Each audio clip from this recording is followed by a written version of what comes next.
where Zimbabwe is one of the top-ranked cricket nations in Africa and recently hosted the World Cup qualifiers that paved the way for the Zimbabwe Afro T10 championships next week.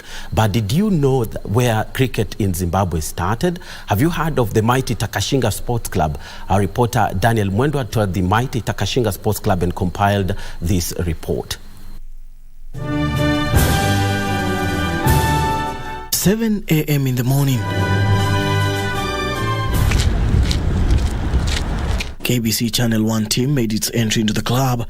A warm welcome by cricket director and former cricket player Hamilton Masakadza. The club was established in 1990 when Givamo Makoni and Stephen Magogo decided they wanted to start a cricket club. The two looked for a place to call home, and after a long search, Churchill High School offered their facilities. Part of the arrangement was that the club would be called Old Wistonians, but in 2001, the name was changed from Old Wistonians to Takashinga to identify themselves with the community. As a budding cricketer, you need somewhere to grow, and I think that's pretty much the same for every sport in general. You need somewhere where you can grow, somewhere you can establish yourself. So that's what Takashinga gave us. It gave us the transition from maybe junior cricket into senior level cricket.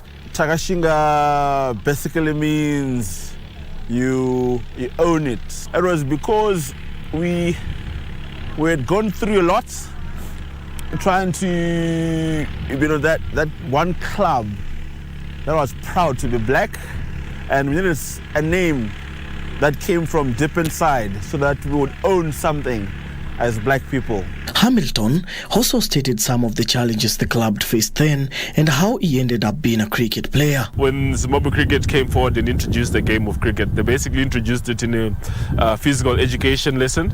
My then coach, who I went through all the levels from junior level, he coached me.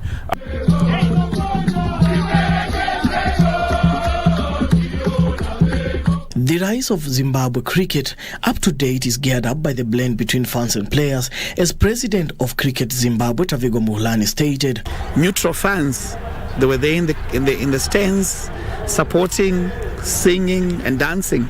So they've been an integral part and the most important part of the game. Cricket in Zimbabwe suffered a crisis that lasted from 2003 to 2011, where player withdrawals such as the Black Armband protest by Andy Flower and Andrew Longa, along with a mass loss of players in 2004 due to a general strike, resulted in very poor performance by the national team. It was a little bit difficult after all the senior players left, and the board just made the which I believe was a correct decision to just step back from Test cricket for a little bit and to come back when all the young guys that had come in were a little bit more ready. I think you guys have been really brilliant in rallying behind us. I think you have really brought a lot of energy to us. At times, even if you don't know it's happening, but thank you all for your support. Presently, Zimbabwe is in the period of rebuilding itself as a domestic structure was restructured in 2009. We need Test cricket for us to give proper cricketers. We need Test cricket, and for associate members, like Kenya. That means in their domestic structure, there must be 4-day games. The longer version, 3-4-day games must be there. It is fun. It's our sport, especially Africans. There's so much raw talent in Africa that is just sitting idle. Get out there, get involved.